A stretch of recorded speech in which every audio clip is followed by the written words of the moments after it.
ত্রয়োদশ জাতীয় নির্বাচনের আনুষ্ঠানিক ফলাফল বা সরকারি ফলাফল গেজেট আকারে প্রকাশিত হবে ১৪ তারিখে, মানে আগামীকাল, এমনটি বলা হয়েছে। এবং সরকার তরফ থেকে, এখন ইন্টারিম গভর্নমেন্ট তরফ থেকে বলা হয়েছে যে ১৮ তারিখের ভেতরে নির্বাচিত প্রতিনিধিদের হাতে অ্যাকচুয়ালি ক্ষমতা হস্তান্তর করা হবে। It's a parliamentary system of democracy. তো ওনারা তাদের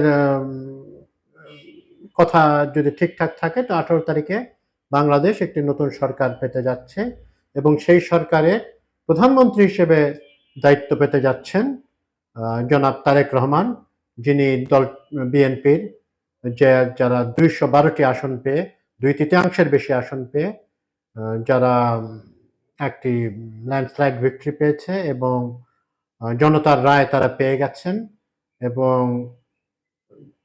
আগামী ৫ বছর বাংলাদেশকে নেভিগেট করার দায়িত্ব এই বিএনপির উপর বর্তিয়েছে এবং হেল্পম্যান হিসেবে থাকবেন তারেক রহমান।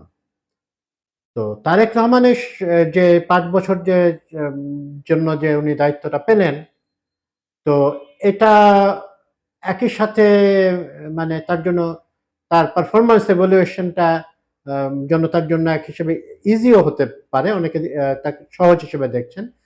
কারণ বিগত যিনি প্রধানমন্ত্রী ছিলেন প্রায় ১৭ বছর ১৬ বছর ধরে যে ব্যক্তিটি প্রাইম মিনিস্টার ছিলেন, ওনার পারফরম্যান্স এতই নিম্নমুখী ছিল, কারণ ওনার বৈধতা নিয়ে প্রশ্ন আসে। কারণ উনি সঠিক নির্বাচনের ২০০৮টা বাদই দিলাম, ওটাও প্রশ্নবিদ্ধ। এছাড়া পরবর্তীতে ৩টি ইলেকশনে উনি জালিয়াতের মতো আচরণ করেছেন এবং সে কারণে এই অফিসিয়ালি অবৈধ না বললে এক প্রকার অবৈধ প্রধানমন্ত্রী ছিলেন এবং ওনার পারফরমেন্স এতই নিম্নমুখী ছিল, তার পারফরমেন্স গ্রাফ, যে তারেক রহমানের জন্য বা যে কেউ যদি প্রাইম মিনিস্টার থাকেন, এখন নতুন প্রাইম মিনিস্টার, তার জন্য কাজটি সহজ হয়ে যাবে ওই ব্যক্তিটির সাথে তুলনা করলে, শেখ হাসিনা। কিন্তু তারেক রহমানের তুলনা তো শেখ হাসিনার সাথে হবে না। তারেক রহমানের প্রতি জনতার প্রত্যাশার পারদ অনেক বেশি। উনি দীর্ঘ ১৭ বছর উনি দেশের বাইরে থেকেছেন, উনি নির্যাতনের শিকার হয়ে অসুস্থ অবস্থায় দীর্ঘদিন উনি লন্ডনে থেকেছেন। লন্ডন থেকে উনি অত্যন্ত সুচারুভাবে বিএনপিকে পরিচালনা করেছেন, কারণ ওনার আম্মা অসুস্থ হয়ে পড়েছিলেন এবং মোটামুটি কান্ডারির ভূমিকাটি তারেক রহমান পালন করেছেন এবং কেউ আপত্তি করলেও তারেক রহমান এটা ভালোভাবে পালন করেছেন। সমালোচনা করা যেতেই পারে, কিন্তু মোটের উপরে তারেক রহমান ভালোভাবে চালিয়েছেন এবং দেশে ফেরার পরে উনি একটি চমৎকার ক্যাম্পেইন চালিয়েছেন। এরকম ক্যাম্পেইন আমরা আসলে দেখি নাই। উনি কখনোই কোনো বক্তৃতায় উনি ইয়ের কথা বলেন নাই। হ্যাঁ, তার বাবা শহীদ রাষ্ট্রপতি জিয়াউর রহমান বা প্রয়াত প্রধানমন্ত্রী খালেদা জিয়া, ওনাদের স্তুতি বন্দনা গীতি দিয়ে উনি শুরু করেন নাই। উনি বলেছেন যে তাকে ভাই বলে সম্বোধন করার জন্য, ইনস্টেড অফ স্যার। উনি দলের জ্যেষ্ঠ নেতাদের প্রতি যথেষ্ট সম্মান দেখিয়ে, মানে ওনার আচরণে তাদের প্রতি সম্মান, উনি যথেষ্ট সম্মান প্রদর্শন করেছেন এবং উনি বিপক্ষ দলকেও উনি যখন আক্রমণ করেছেন, উনি স্বাধীনতা বজায় রেখেছেন এবং এই গুপ্ত টুপ্ত ইত্যাদি বললেও এগুলো এক ধরনের কি বলবো, একটা তার সেন্স অফ হিউমার এখানে কাজ করেছে। তার মানে আমরা বলতেই পারি যে উনি লন্ডনে যে উনি থেকেছেন, উনি তার স্বাস্থ্য পুনরুদ্ধারের জন্য, এবং স্বাস্থ্য ভালোই পুনরুদ্ধার হয়েছে। উনি যেরকম একটা হেকটিক ক্যাম্পেইন চালিয়েছেন, দিনে 7টা করে জনসভা করা এবং আরো নানাবিধ কার্যক্রমে যুক্ত থাকা, ইন্টারভিউ দেওয়া এবং অফিস করা, মানে হ্যাটস অফ টু হিম। তো ক্যাম্পেইন চালিয়েছেন, তাতে তার স্বাস্থ্য পুনরুদ্ধার হয়েছে, কিন্তু একই সাথে উনি নিজেকে সমৃদ্ধ করেছেন। উনি গণতন্ত্রের, যেটাকে আমরা এই পার্লামেন্টারি গণতন্ত্র সূতিকাগার, যুক্তরাজ্যে উনি অনেক কিছু শিখেছেন তার অ্যাটিটিউড, এবং উনি এটা ইয়ে করতে পেরেছেন, উপলব্ধি করতে পেরেছেন যে একটা নতুন ধারা রাজনীতি এখন থেকে বাংলাদেশ চলবে, এবং তার ক্যাম্পেইন এটা বোঝা গেছে। তো ক্যাম্পেইন এক জিনিস, আবার সরকার পরিচালনা করা, দেশ পরিচালনা করা আরেক জিনিস, ডিফারেন্স আছে। আমরা আশা করি যে উনি সঠিক পথেই চলবেন, কিন্তু এটা মনে রাখতে হবে যে উনি একটা সবাই একটা, যিনি নতুন আসেন ওনারাই একটা ইয়ে পান, কি বলে, হানিমুন পিরিয়ড পান। তো হানিমুন পিরিয়ডটা ৩-৪ মাস পরে আসলে কমে আসে, তখন থেকে মানুষ তার ভুল ত্রুটির দিকে ইয়ে আঙ্গুল তুলতে থাকবে। এবং আপনারা জানেন যে আমরা একটু অসহিষ্ণু জাতি, আমরা অত ধৈর্য ধরে অপেক্ষা করতে রাজি নই। ওনার আসার পরপরই কিছু ইমিডিয়েট কিছু আমরা দেখতে চাই, পরিবর্তন দেখতে চাবে। তার ভিতরে আমার সঙ্গে এটাও ঠিক, কিছু আমরা ইন্টারিম গভর্নমেন্টে যে কিছু আমরা পজিটিভ চেঞ্জেস দেখেছি, ওগুলো ঠিক মতো থাকবে। বড় চ্যালেঞ্জ, মানে হ্যাঁ, বাক স্বাধীনতা, ওনাকে সমালোচনা করা যাবে। আমার মনে হয় যে উনি এগুলো নিয়ে, তার কর্মীরা কিরকম রিয়াকশন করেন সেটা অন্য বিষয়, কিন্তু উনি যথেষ্ট দেখিয়েছেন যে উনি প্রয়োজন হলে খুব কঠোর হতে পারেন। হ্যাঁ, কর্মীদের প্রতি উনি কঠোর হতে পারেন। তো উনি সমালোচনা হয়তো, আমরা আশা করি উনি সেটা সহ্য করবেন। কিন্তু আরো অনেক অনেক মোর ইম্পর্টেন্ট ক্রুশিয়াল নোট, যে দেশের অর্থনীতির অবস্থাটা ভালো নয়, বিনিয়োগ বন্ধ, এবং বন্ধ বলতে প্রায় বন্ধ, এবং ইন্টারিম গভর্নমেন্ট আসলে ওরকম ফরেন ইনভেস্টমেন্ট বা ইভেন লোকাল ইনভেস্টমেন্ট অ্যাট্রাক্ট করতে সঙ্গত কারণেই, মানে খুবই যুক্তিযুক্ত কারণেই তেমন সফল হয় নাই। কিন্তু সবার প্রত্যাশা হচ্ছে যে তারেক রহমান আসা মাত্রই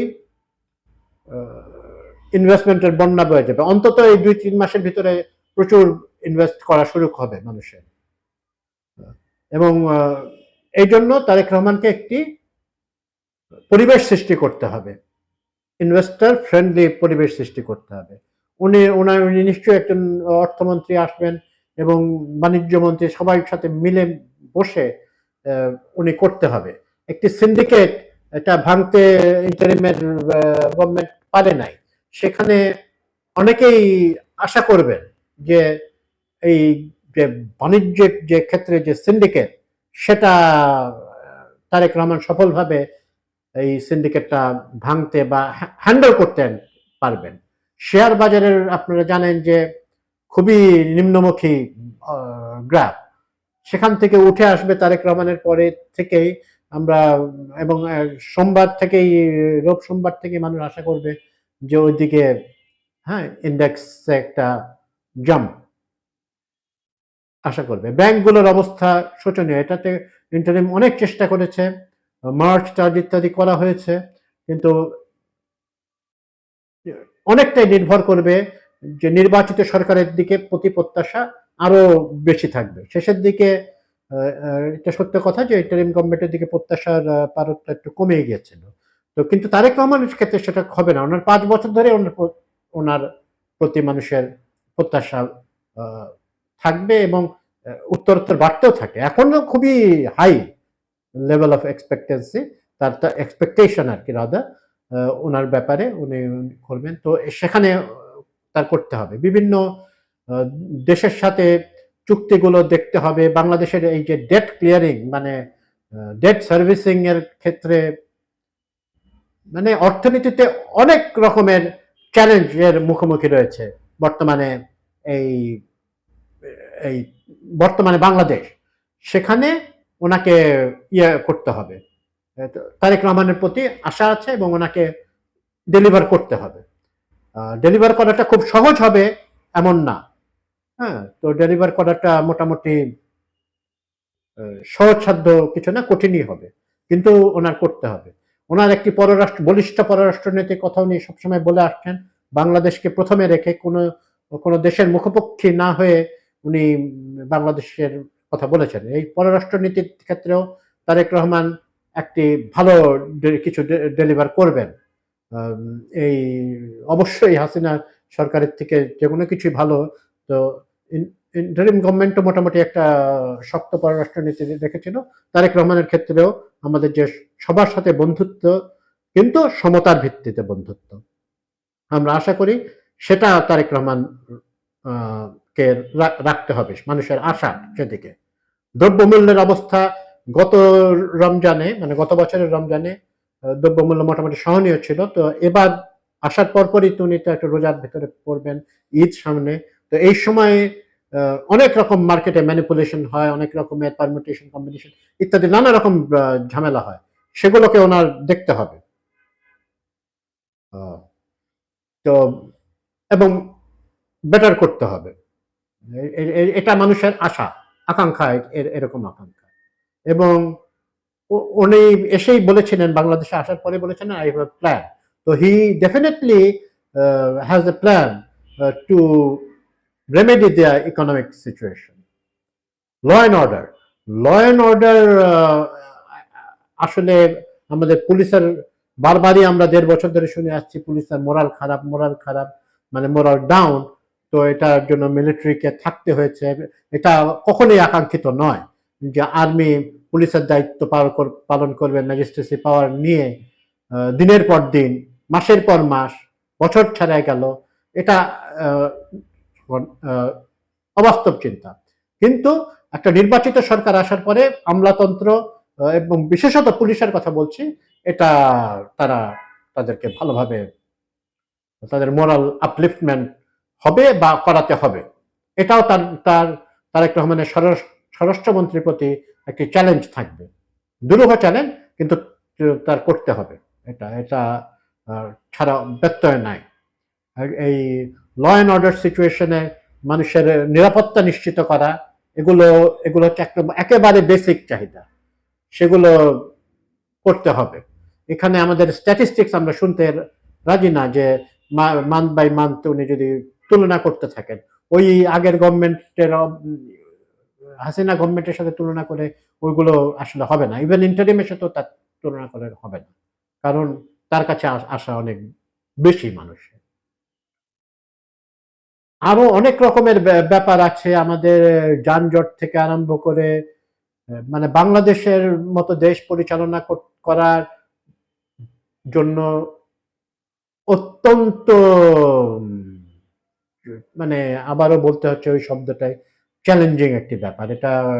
এটা এবং এরকম আরো একটা কাজ ওনার করতে হবে, যে এরকম অযৌক্তিক যে আন্দোলনের ক্ষেত্রে যে বারবার আন্দোলন করা হচ্ছে এবং এবং প্রেশারাইজ করা হয়েছে, আমরা দেখেছি গত 1.5 বছরে ইন্টারিমের আমলে, এগুলোর থেকে একটা একটা সলিউশন আমাদের দরকার। রাস্তা বন্ধ করে থাকছে, ফুটপাত বন্ধ করে রাখছে বিভিন্ন ব্যবসায়ীরা, এগুলো তো বন্ধ করতে হবে। আন্দোলন আন্দোলন যৌক্তিক আন্দোলন অবশ্যই উনি অ্যাডজাস্ট করবেন।